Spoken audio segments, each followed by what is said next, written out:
that she misled the American people over and over and over again while under federal investigation.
When do we beat Mexico at the border? They're laughing at us, at our stupidity.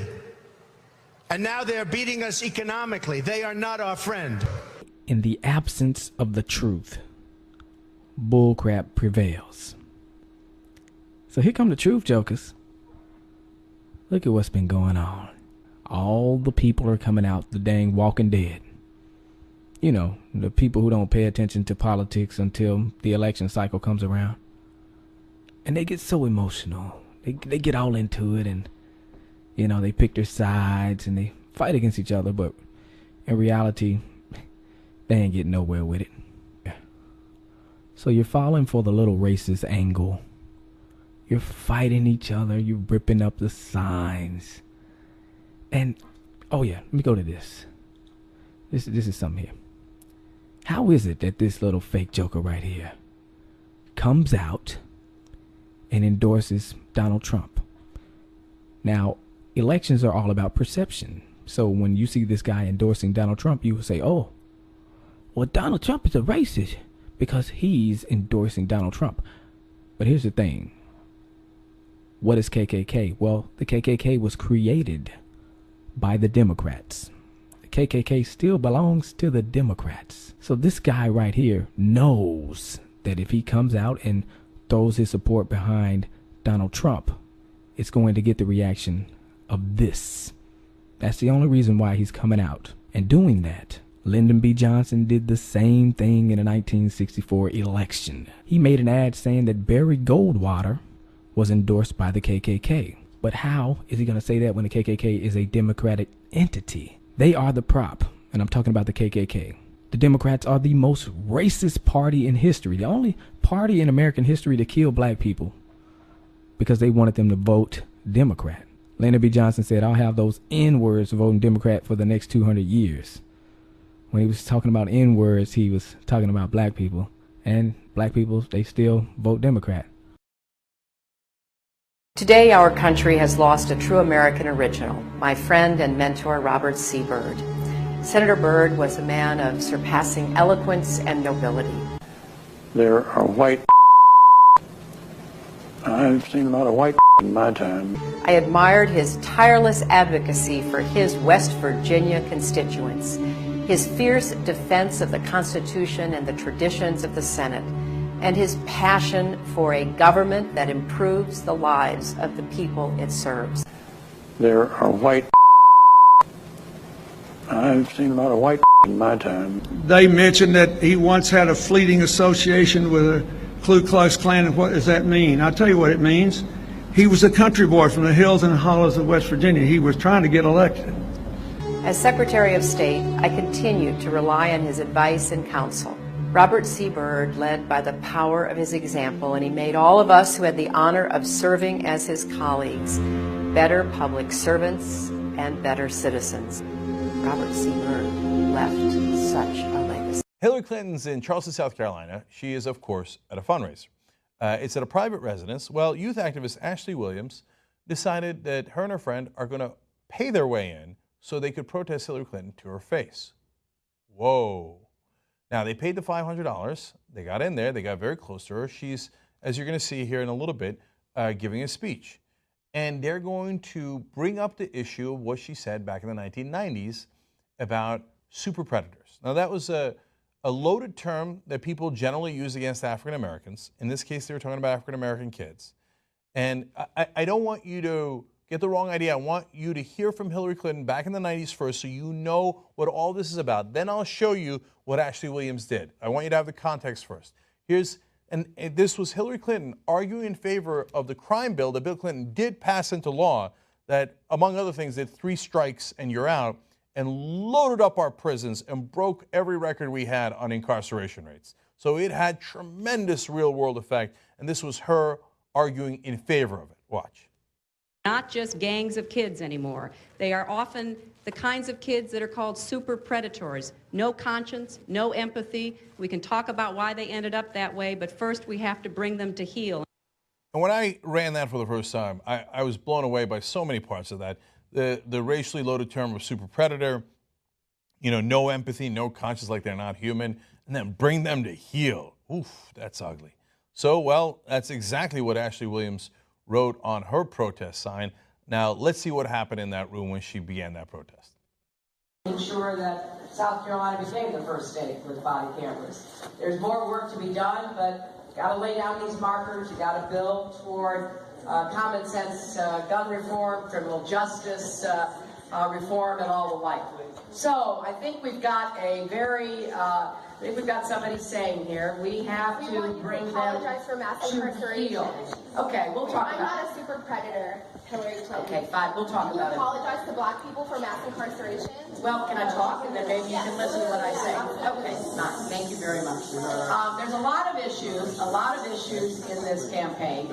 The very first speech that I gave back in April was about criminal justice reform and about predators. You're being rude. This is not appropriate. Predators. This is not appropriate. That's rude. Yeah, you want to hear the facts, you just want to talk. I know that you called black youth super predators in 1994. Please explain the record.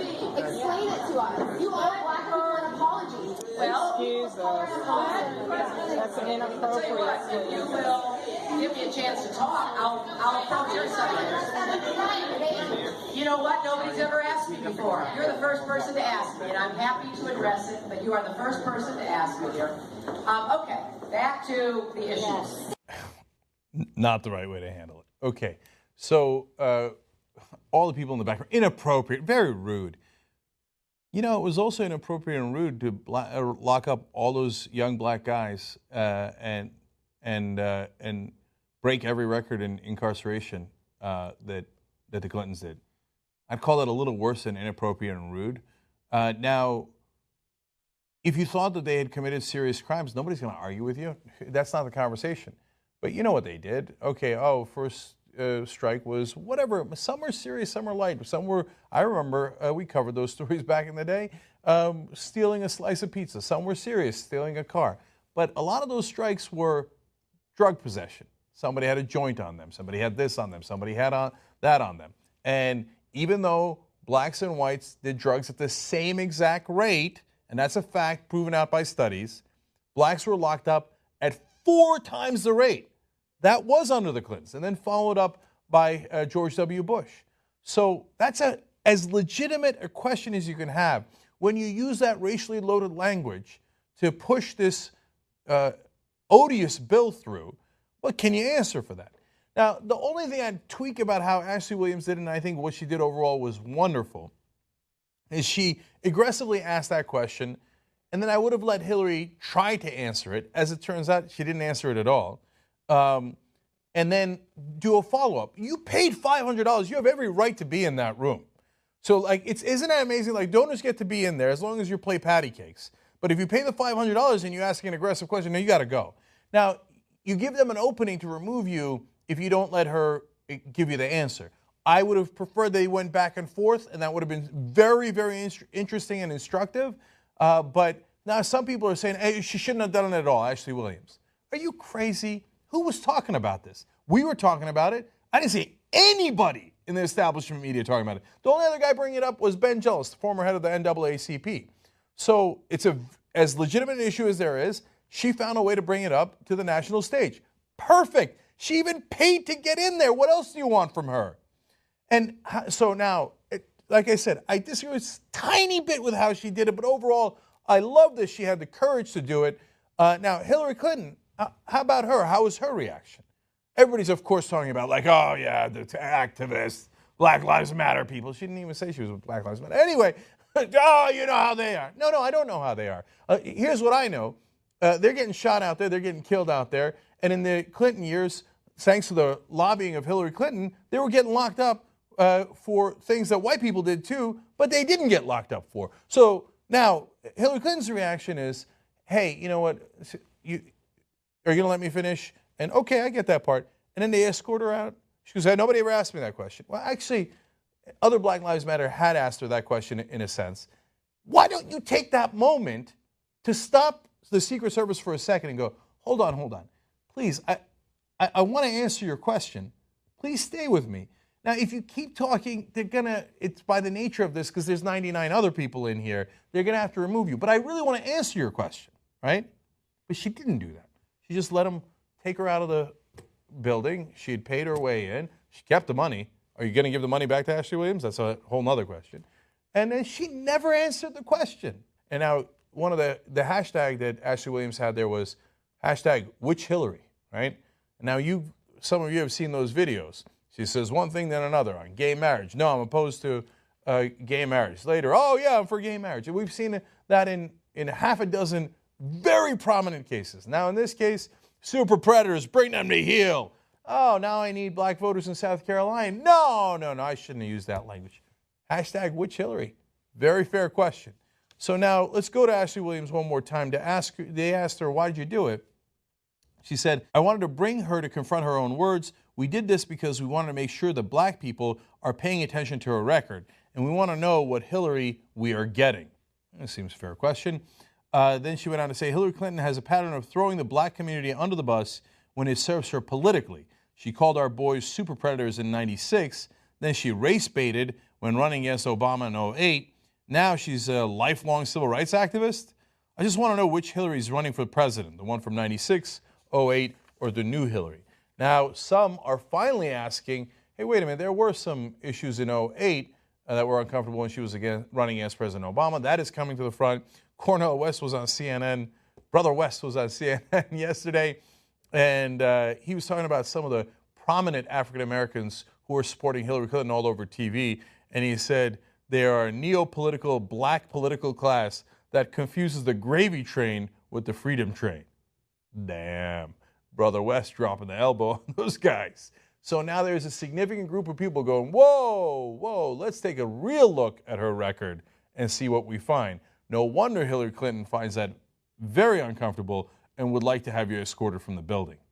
This is an issue that is not going to pass. This is a very significant issue for Hillary Clinton, and it might lead to her unraveling. So it might not happen in South Carolina, but the more this reality comes out, the bigger trouble she's in, because that is her record. Young Turks.